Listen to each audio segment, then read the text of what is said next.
Hello everyone, I am मोहित भाटी। हम लोग आज इलेक्ट्रोडायनेमिक्स के नेक्स्ट वीडियो पर आ गए।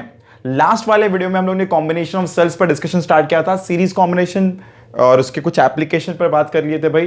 पैरेलल कॉम्बिनेशन का बेसिक्स, उसका एप्लीकेशन करना बाकी था। एक स्पेशल केस करके हम लोग एंड किए थे। आई होप लास्ट वाले वीडियो से लोग कंप्लीट करके आए हो, ठीक है ना। क्या क्या करके रखे थे भाई लास्ट वाले वीडियो में, उस पर बात कर लें।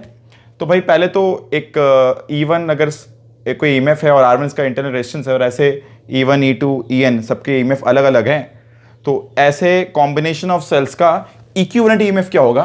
Summation of EI by RI, मतलब E1 by R1 plus E2 by R2 plus E3 by R3 plus EN by RN by 1 by R1 plus 1 by R2 plus 1 by R3 plus 1 by RN is the equivalent. Parallel में इस तरह add करते हैं। Given that सबके polarity एक तरफ है, ये प्लस है तो ये भी प्लस है तो ये भी प्लस है। गिवन अगर किसी एक का पोलैरिटी उल्टा होता तो E1 by R1 minus E2 by R2 होता, अगर E2 का पोलैरिटी उल्टा लगा होता तो। ठीक है, ये जानकारी के लिए रखो, बात करते हैं इस पर। डेरिवेशन में इसका बात अलग से नहीं किए, बट सोच सकते हो कि अगर पोलैरिटी उल्टा होता तो करंट उल्टा फ्लो करता उसमें। तो जो यहां पे करंट था I is equal to I1 plus I2 plus I3 plus I4, वो होता I1 minus I2 plus I3 plus I4 plus IN, right. तो जिसकी वजह से यहां पर भी माइनस साइन पर एक असर आता। अगेन R इक्विवेलेंट पर असर नहीं आता, वो अभी भी 1 by R1 plus 1 by R2 plus 1 by R3 plus 1 by RN ही रहता। एनीवेज पोलैरिटी अगर सेम रहे, बस सिंपल समेशन करना है। पोलैरिटी उल्टा रहे तो जिस पर पोलैरिटी उल्टा है वहां माइनस लगा देना है, ठीक है। लास्ट वीडियो में ना एक स्पेशल केस हम लोग बात कर चुके थे। अगर सारे सेल्स आइडेंटिकल हो, if there n identical cells, तो E1, E2, E3, EN सारे सेल्स अगर आइडेंटिकल है तो नेट सबका ईएमएफ मान लेते E है, और R1, R2, R3 सबके इंटरनल रेजिस्टेंस है। तो यहां पर E इक्विवेलेंट कितना आएगा?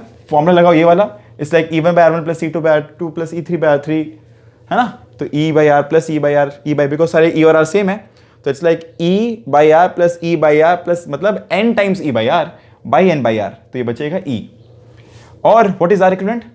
It's like N by R ना, 1 बाई R इक्विवेलेंट क्या होगा? 1 by R plus 1 by R plus 1 by R, like N by R, उल्टा कर दो तो R बाई N। तो अगर 10 वोल्ट वाले, मैंने लास्ट वीडियो में बात किया था, अगर 10 वोल्ट वाले 10 से लगा दिए जाए तो इक्विवेलेंट भी 10 वोल्ट ही आएगा। बट अगर इंटरनल रेजिस्टेंस सब में 2 ओम भी था तो R इक्विवेलेंट जो आएगा इक्विवेलेंट का वो होगा 2/10। 2/10 चाहो तो इसी को बढ़िया से पुट करके चेक कर लो। यहां पे R1, R2, R3 सब बराबर है, तो 1 by R plus 1 by R plus 1 by R क्या होगा? N बाई R, और लास्ट स्टेप में R बाई N हो जाएगा, ठीक है। एक क्वेश्चन लिख के रखें, यहीं से स्टार्ट करने वाले क्लास, ठीक है। तो भाई अब 3 वोल्ट की बैटरी है, 1 ओम इंटरनल रेजिस्टेंस है, 4 वोल्ट है और 2 ओम इंटरनल रेजिस्टेंस है, और ये 1.6 है। करने का 2 तरीका है। क्वेश्चन मान लो अगर ये होता कि what is the current in this capital R, question ये होता तो हम लोग 2 तरीके से कर सकते हैं। या तो KVL लगाएं, मतलब अगर ये कोई बोर्ड एग्जाम का क्वेश्चन होता तो कैसे होता, सोचो। ये R 1.6 यहाँ बीच में लगा देता। अब ये तार यहां लगाओ या तार बीच में लगा दो, रहेगा तो वही ना। तो क्या होता, तब हम लोग 1 KVL लगाते और 2 KVL, 2 बार KVL लगाते और फिर सॉल्व करते। तो एक तरीका तो अपने पास है KVL वाला। एक और तरीका क्या है कि कॉम्बिनेशन ऑफ सेल्स का फॉर्मूला लगा दिया, बिकॉज पैरेलल में है कि नहीं, समझो भाई। तो 3 और 1, तो यहां पे फॉर्मूला होगा 3/1 प्लस 4/2, फॉर्मूला लगा रहे हैं ना, E1 by R1 plus E2 by R2 by 1/1 plus 1/2 is equals to E equivalent. ये क्या हो जाएगा? 3 plus 2 5, 5 plus 3/2, 1 plus half 3/2, right. ये कितना हो जाएगा? ये हो गया 10/3 इज माई E इक्विवेलेंट। ये हो गया E इक्विवेलेंट, ठीक है। And what is R equivalent? 1/1 plus 1/2, 1/1 plus 1/2 which is this only 3/2, है ना। 1/1 प्लस 1/2, 3/2, उल्टा कर दोगे तो व्हाट इज R इक्विवेलेंट? 2/3 ना, वो 1 बाय इक्विवेलेंट है ना, 3/2, तो उल्टा करोगे तो 2/3। तो इसको हम लोग चाहें तो इस पूरे क्लटर को हटाते हैं और काम करते हैं। आई होप ये सारी चीज़ें रिवाइज हो गई। इन सारी चीज़ों को हटाते हैं और यहाँ से काम करना स्टार्ट करते हैं। और आई होप सबका करंट का डिस्कशन, सबका करंट का आइडियोलॉजी क्लियर हो चुका है। जो बच्चे करंट सीधा प्लेलिस्ट इलेक्ट्रोडायनेमिक्स से स्टार्ट किए हैं, मतलब सीधा इसी प्लेलिस्ट से स्टार्ट किया भाई, कैपेसिटर के एंड की तरफ से ना हम लोग करंट के सिंप्लीफिकेशन करना स्टार्ट कर दिए थे। तो होपफुली सब लोग कैपेसिटर करके इधर आए हो, क्योंकि कैपेसिटर में एंड में जो सिंप्लीफिकेशन ऑफ सर्किट्स है वो दोनों चैप्टर मतलब कैपेसिटर और करंट के लिए कॉमन है, तो उसको कर लेना भाई, ठीक है ना। और एक बात में मेरा एक बहुत एक खुद का एक अप्रोच है और एक कन्फ्यूजन मेरे को जो बच्चों की तरफ से दिख रहा है कि बहुत सारे बच्चे ना वेरिएशन ऑफ प्रॉब्लम सॉल्विंग पर ध्यान नहीं दे रहे हैं। भाई वैरायटी ऑफ प्रॉब्लम सॉल्व अगर नहीं कर रहे हो ना तो हो क्या रहा है पता है? अपने जब वीडियो देखते हैं, जब रिकॉर्डेड चीज़ें देखते हैं तो चीज़ें दिमाग में बैठती हैं, समय में आ जाता है और लगता है कि सब कुछ अच्छा चल रहा है। जब तक उस पर सॉल्व ना करो, बैठ के जितना प्रॉब्लम सॉल्विंग करोगे तब नए नए चीज़ें ना दिमाग में आएंगी, नए नए कन्फ्यूजन्स राइज करेंगे और उन कन्फ्यूजन जब हम आंसर कर देंगे तब जाके रियल लर्निंग होगी भाई। तो लर्निंग सिर्फ ये नहीं कि वीडियोस देख के रख दे रहे हैं, संग के संग अगर अप्लाई नहीं कर रहे हो या लगातार वैरायटी ऑफ प्रॉब्लम में अप्लाई नहीं कर रहे हो ना तो कन्फ्यूजन्स नहीं आएंगे, चीज़ों को सीखोगे नहीं, चीज़ें याद नहीं रहेंगी लंबे दिनों तक। तो एक रूल बनाओ कि वैरायटी देखते रहो, उस टाइप के थ्योरी के वैरायटीज़ देखो क्वेश्चन उस पर और संग के संग देखो, ठीक है। अदरवाइज इस तरह तो भाई क्या होगा पता है, कुछ दिन बाद लगेगा कर तो लिया बहुत कुछ, पर जब बैठोगे टेस्ट देने या बैठोगे प्रीवियस लगाने ना तो हो सकता है बहुत सारे क्वेश्चंस ना बने या बहुत सारे बुक से सॉल्व करने बैठो तो नहीं बनेगा। कारण क्या है, संग के संग थियोरी कंसेप्ट करते के संग ना एप्लीकेशन नहीं कर रहे हो, लग रहा है हो रहा है पर होता नहीं है भाई वैसे। और डाउट आना चाहिए, डाउट होगा भाई, डाउट पूछोगे तभी समझ में आएगा चीज़, ठीक है। और प्रॉब्लम्स लगाओ जितना लगा सकते हो। गेटिंग बैक भाई, यहाँ पे हम लोग इक्विवेलेंट निकाल दिए। क्या था इक्विवेलेंट हम लोग का? 10/3। आर्गन कितना है? 2/3। तो लिख देंगे इसको क्या, ये एक बैटरी है जिसका इक्विवेलेंट है 10/3 प्लस माइनस आर्गन कितना है इसका 2/3 ओम्स, ये वोल्ट, ये 1.6 ओम। तो what is I equals to 10/3/2/3 plus 1.6। आ गया, खत्म। EMF by net resistance. तो ये एक तरीका हो गया करने का इसको, है ना। या तो केवीएल लगाते या सीधा इन दोनों सेल्स का इक्विवेलेंट निकाल के काम कर दिया। अब बोल सकते हो सर कि ये भी तो हो सकता है ना कि ये +3 ऐसे हो और इधर ये माइनस और यहाँ माइनस यहाँ प्लस, ये भी पॉसिबल था। तब क्या करते, तब यहाँ बस ये माइनस लगा देते, ठीक है। ऑब्वियसली तुमको पता है अगर 4/2 डोमिनेटिंग है, एग्जाम्पल लेते तो 4/2 डोमिनेटिंग तो है नहीं ऑब्वियसली, 4/2 और 3/1 में 3/1 बड़ा है, तो ऑब्वियसली डोमिनेटिंग पोलैरिटी क्या होता है, ये प्लस और ये माइनस। और वहीं पर अगर डोमिनेटिंग पोलैरिटी 4 का होता, मतलब 4 और मान लेते हैं यहाँ पे 1 ओम रेजिस्टेंस होता, तो क्या होता, ये वाला पोलैरिटी डोमिनेट करता और ये वाला रेसिसिव हो जाता। मेरा बोलने का मतलब क्या है, शायद अगले क्वेश्चन में समझा पाएगा बेटर, ठीक है। आई होप ये क्लियर तो हो ही गया होगा कि अगर ये पोलैरिटी उल्टा होता और ये 3/1 है तो -4/2 होगा। तो एज अ होल रिजल्ट अगर पॉजिटिव आ रहा है, मतलब जिस पोलैरिटी में 3 लगा हुआ है मेरा इक्विवेलेंट भी उसी पोलैरिटी में लगेगा। और वहीं पर अगर ये नेगेटिव वाला आंसर आता तो जिस पोलैरिटी में ये नेगेटिव वाला बैटरी लगा था, सेल लगा था, उसी में मेरा इक्विवेलेंट सेल भी लगेगा। तो फिर करंट उसके हिसाब से फ्लो करेगा, ठीक है ना।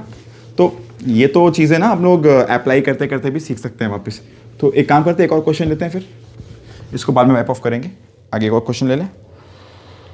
हाँ, तो इसी को समझाने के लिए से 6 वोल्ट और 12 ओम।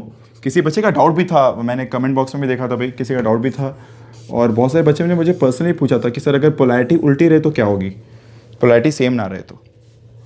और एक बात है, हम लोग सारे नॉन आइडियल बैटरी पे बात कर रहे हैं। इंटरनल रेजिस्टेंस अगर नहीं होगा तब चीज़ें पूरी बदल जाएंगी, इस तरह बात ही नहीं कर पाओगे, ये सारे रिलेशन से नहीं लगेंगे, बहुत सारे कॉन्सेप्चुअल मतलब चेंज वेरिएशंस आएंगे भाई। अगर इंटरनल रेजिस्टेंस नहीं है, सोचो एक 2 वोल्ट और एक 4 वोल्ट पैरेलल में लगा हुआ है तो इक्विवेलेंट क्या होगा, मतलब समझ में आ रहा है। इंटरनल रेजिस्टेंस नहीं है, 3 वोल्ट और 4 वोल्ट है, तो यहाँ पे पैरेलल में वोल्टेज क्या आएगा, बहुत बड़ा इनडिटरमिनेट स्टेट आ जाएगा ना। सोच के बताना, अगर इंटरनल रेजिस्टेंस ना हो, यहाँ पे 3 वोल्ट और 4 वोल्ट हो, तो यहाँ पे कितना वोल्टेज आएगा इसके अक्रॉस में। अगर ये 3 वोल्ट और ये 4 वोल्ट है और there is no internal resistance, what is the potential difference across it, सोच के बताना। अभी तो इसे बात नहीं करेंगे फिलहाल। तो ये हो गया कितना रेजिस्टेंस है, 4 ओम्स और बैटरी वोल्टेज 4 वोल्ट, इस तरह की कॉम्बिनेशन है। बहुत सारे बच्चे यहाँ पे केवीएल लगा सकते हैं, है ना। लूप 1 लूप 2, या क्यों ना फॉर्मूला जब सीख लें तो फॉर्मूला लगाएं। देख सकते हैं ये एक cell internal resistance, cell internal resistance. अब ये रेजिस्टेंस यहाँ रहे या यहाँ रहे फर्क नहीं पड़ता है, इस पर माथा मत लगाना, इसके संग के इंटरनल रेजिस्टेंस कहलाएंगे। Now what is equivalent, equivalent कितना होगा 6/12 प्लस 4/4, है ना, E1/R1 plus E2/R2 by 1/R1 plus 1/R2। तो क्या हो गया, ये ऊपर में अगर देखा जाए तो एलसीएम में 12, तो 6 प्लस कटता है ना, काटना मत अभी, 3 मतलब 12 है और ये 4, तो 3 4 ज़ा 12 बाई वापस 12, ये 1 + 3 तो हो जाएगा 18/12। मेरे से गलती हुई है, यहाँ माइनस साइन देना था, यहाँ माइनस साइन देना था, है ना। वो खाली ऊपर में रहेगा, R1 पे कुछ नहीं आने वाला।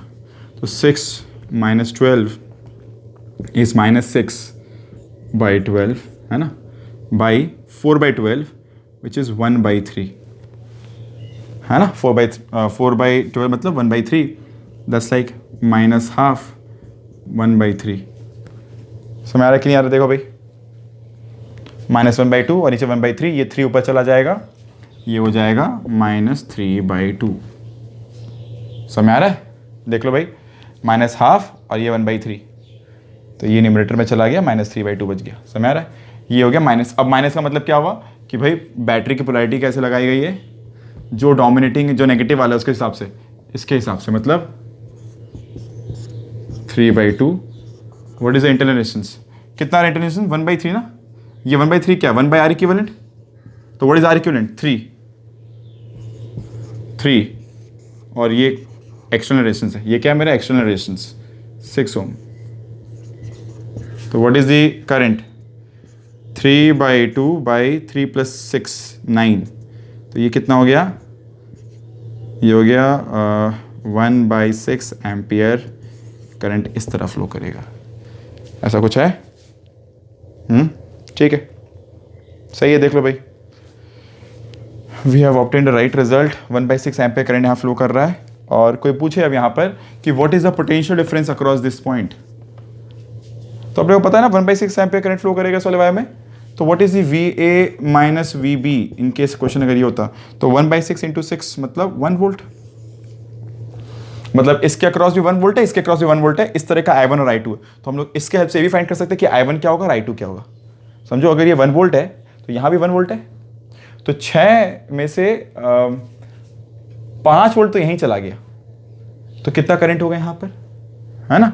और अगर यहाँ पर 1 वोल्ट है मतलब 4 में से 3 वोल्ट इसके क्रॉस चला गया, तो खाली 1 वोल्ट यहाँ बचा। इस तरह हम लोग सोच के we can find out current.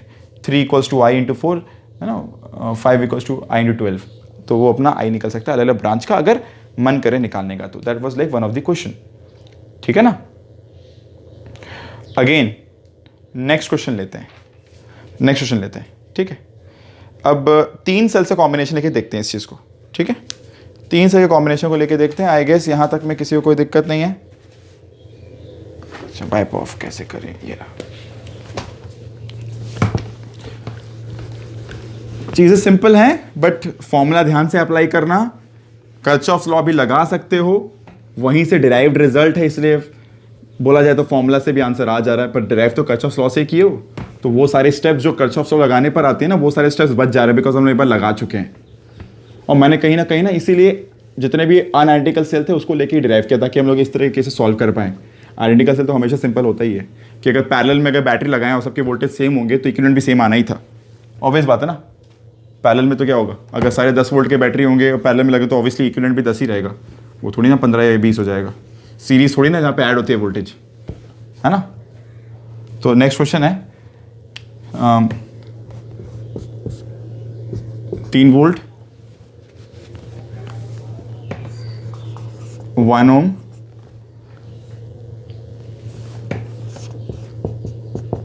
अभी ये बच्चों का डाउट है बोल के इस पे एप्लीकेशन कर लेने लगे हैं, तो है ना।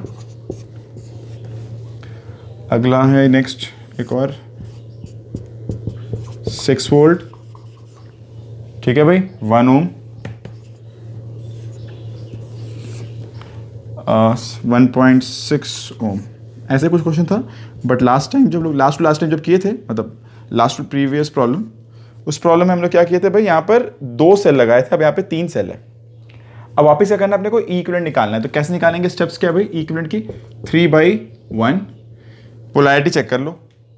इसकी पोलैरिटी को प्लस बोलते हैं, इसको प्लस तो इसको माइनस बोलते हैं। 3/1 - 4/2 + 6/1, है ना। इस पोलैरिटी को अपने प्लस बोल रहे हैं, बाई 1/1 + 1/2 + 1/1, ये जो होगा इक्विवेलेंट आ जाएगा। यहाँ से निकाल लो।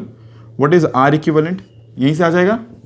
कितना है, 1 + ½ + 1 मतलब 5/2, 1 प्लस आधा प्लस इज लाइक, एक मतलब क्या होता है अढ़ाई, अढ़ाई मतलब 5/2, तो उल्टा कर देंगे 2/5। तो यहाँ पे चाहो तो लिख दो 5/2। ऊपर क्या हो जाएगा, एलसीएम लेंगे अगर 2, अगर नहीं भी लेना चाहो तो यहाँ पे 2 और ये कैंसिल हो जाएगा। इट्स लाइक 3 - 2 कितना हो गया 1, 1 + 6 कितना हो गया 7, 14/5। समझ आ रहा है, 14/5, दैट्स लाइक 14/5। ऊपर जाने पर 14/5 इज द वोल्टेज यहाँ पे आ गया। And I am very hopeful कि मैं कोई सिली मिस्टेक अगर नहीं हो रहा है तो चीज़ें सही जा रही है भाई। इक्विवेलेंट कितना हो 14/5 होगा। तो अपने को तो पता है कि नेट ईएमएफ है 14/5 और प्लस में आया, मतलब इस तरह का 14/5। इंटरनल रेजिस्टेंस कितना 2/5,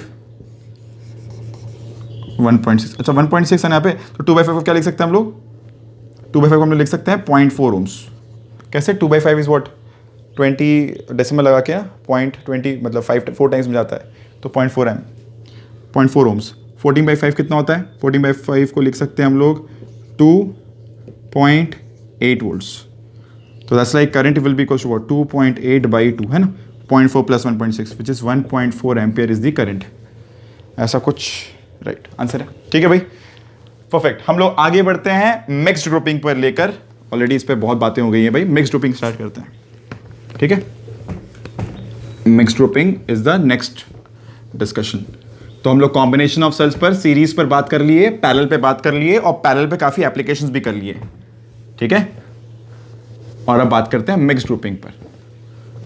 आई होप चीजें क्लियर हो रही होंगी। जितने एप्लीकेशंस कर रहे हैं, लगे कि और एप्लीकेशन चाहिए तो भाई कमेंट कर देना, will try to increase the number of problem solvings, ठीक है। पर एक बात ध्यान रखना भाई, कर्चॉफ्स लॉ पे तगड़ा हाथ रखना। भले हम लोग यहाँ पे कर्चॉफ्स लॉ यूज किए बिना काम कर रहे हैं, कहीं कहीं स्कूल एग्जाम्स में कर्चॉफ्स लॉ बोल देता है कि यूज करना है, कर्चॉफ्स लॉ से काम करना है, और जब ना बताए तो फॉर्मूला लगाओ इस तरह का। एचसीएम में बहुत सारी प्रॉब्लम्स है, एंट्रेंस से जब प्रिपेयर कर रहे हो तो बहुत सारे क्वेश्चन जहाँ पे तुम कर्चॉफ्स लगाओ तो टाइम लगेगा, नोडल से भी उससे तक भी टाइम लग जाए, पर इस तरह के सेल्स लगाए गए हैं पैरेलल में, तो why don't you go straight away with the formula, है ना, फॉर्मूला यूज करो ना स्ट्रेट अवे। तो भाई नेक्स्ट क्या है, मिक्स्ड ग्रुपिंग। नेक्स्ट हो गया मिक्स्ड ग्रुपिंग। ना कभी कभार ना अपनी चीज़ों पे ना एक बहुत तगड़ा एक विजुअलाइजेशन रखो कि, और कभी ना सेल्फ टॉक होता है, खुद से बात करो कि अच्छा इस तरह के प्रॉब्लम मिलते हैं ना, तो अपने को ये अप्रोच करना ज़्यादा सेंसिबल होता है।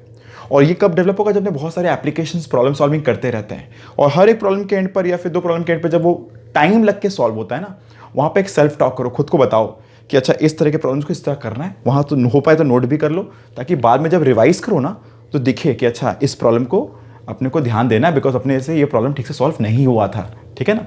तो इसको हैबिट में रखो एक। तो अगर बात करते हैं नेक्स्ट तरह के कॉम्बिनेशन की, and that is called mixed grouping. इस पर एप्लीकेशंस का बात तो बाद में करेंगे, पर फिलहाल मिक्स्ड ग्रुपिंग होता कैसा है। हम लोग आइडेंटिकल से लेके ही बात कर रहे हैं, सारे सेल्स आइडेंटिकल है, मतलब सबके ईएमएफ सेम है, E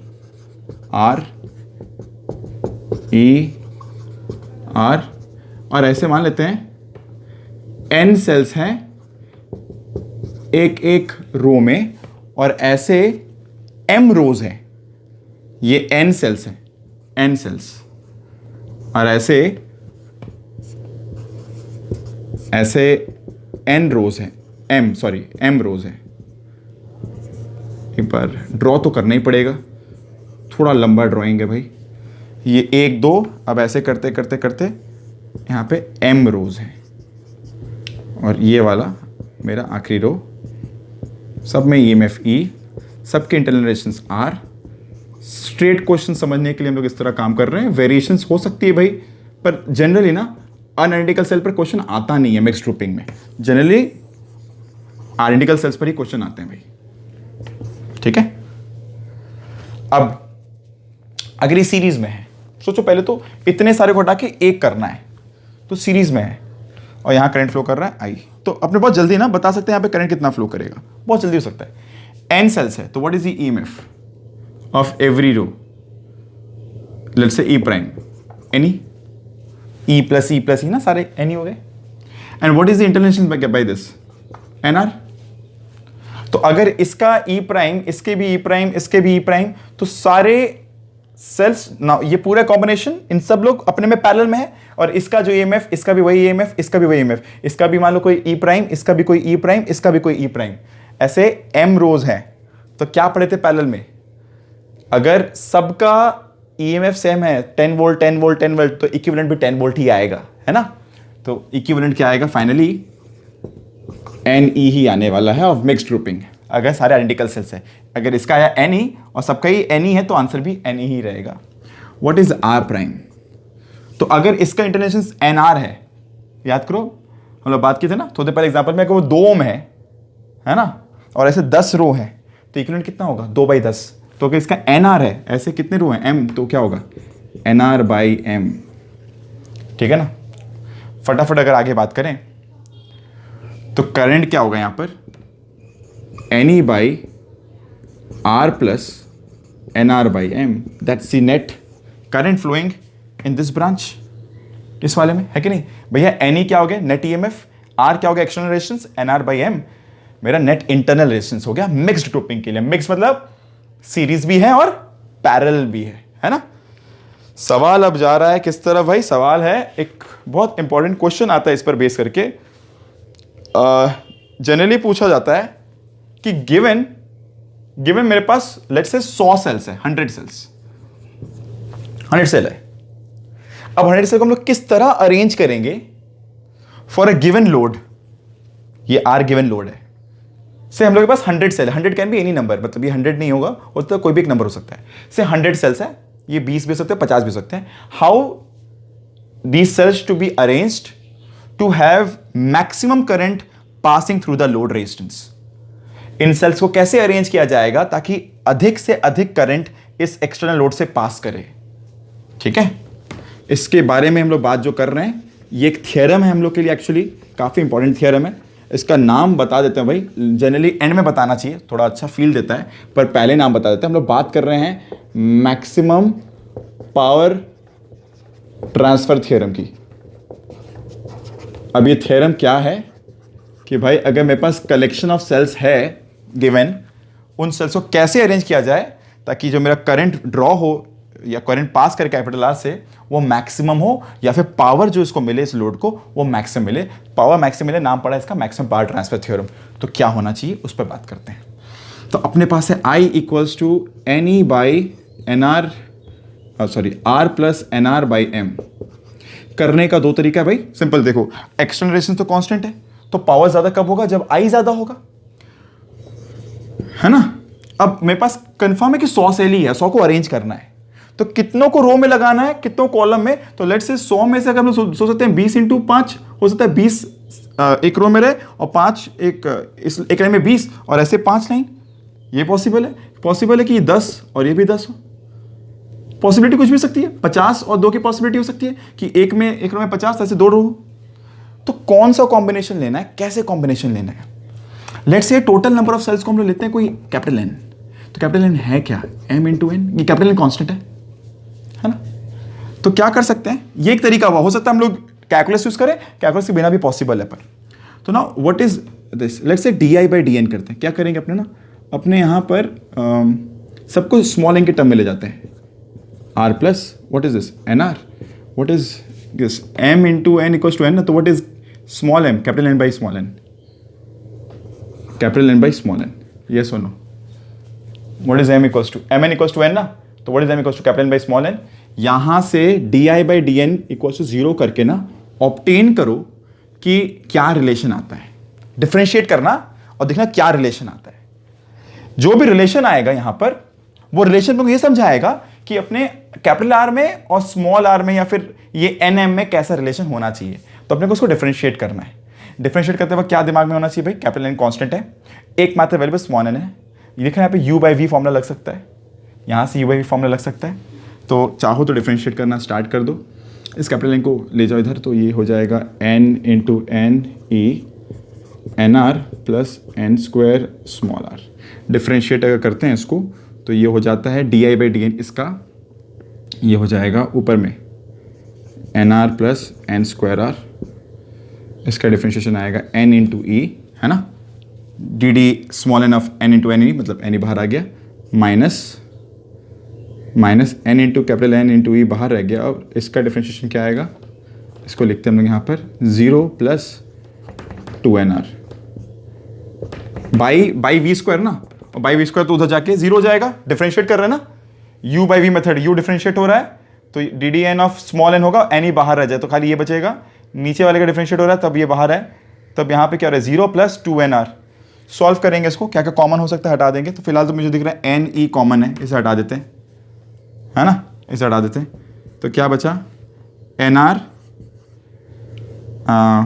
plus N square R minus 2n square R is 0, तो क्या बचा माइनस एन स्क्वायर आर, तो it's like N R equals to N square R, दिख रहा है माइनस तो उस बार प्लस हो गया, ये plus N square R minus N square R, तो माइनस एन स्क्वायर उस बार प्लस हो गया, तो अब ये कैपिटल एन को लिख सकते हैं हम लोग m इंटू एन वापस, तो ये n कैंसिल, तो कैपिटल आर क्या हो गया, कैपिटल आर क्या हो गया, हाँ लिख दो एन आर बाई एम।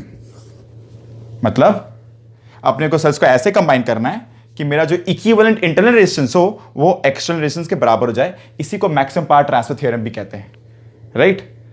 जो मेरा इंटरनल रेजिस्टेंस हो, इंटरनल रेजिस्टेंस इक्विवेलेंट जो हो वो एक्सटर्नल रेजिस्टेंस के बराबर हो जाए, इसी को हम लोग मैक्सिमम पावर ट्रांसफर थ्योरम भी कहते हैं। ध्यान से याद रख लो इस चीज को, बहुत इंपॉर्टेंट चीज है, ठीक है। तो the moment internal resistance is equal to the external resistance, the moment internal resistance is equal to the external resistance, the current drawn will be maximum. देखो ये डी बाई डी एन क्या होता है, एप्लीकेशन मैक्सिमम मिनिमा, कि किस number of मतलब n कैसा होगा ताकि D I by D N 0 हो जाए, तो मेरा I मैक्सिमा होगा, I मैक्सिमा मतलब पावर मैक्सिमा होगा। अब अपने एंड से तुम लोगों का काम रहेगा, पावर मैक्सिमम के लिए फॉर्मूला क्या होगा लिख के रखो, है ना, I मैक्स के लिए फॉर्मूला क्या होगा लिख के रखो, लिख के रखना भाई, और इस पर बेस्ड एप्लीकेशन और न्यूमेरिकल्स और सारे कॉम्बिनेशन से मिला के क्वेश्चन अपने अगले वीडियो में करने वाले हैं। ये आई गेस सब लोग कर सकते हो, I स्क्वायर आर और I होगा क्या, right. This much from this video, we'll keep, we'll go through this further, keep solving, keep studying through things, कुछ डाउट पुट करना भाई, I'll try to answer them as soon as possible. Thank you.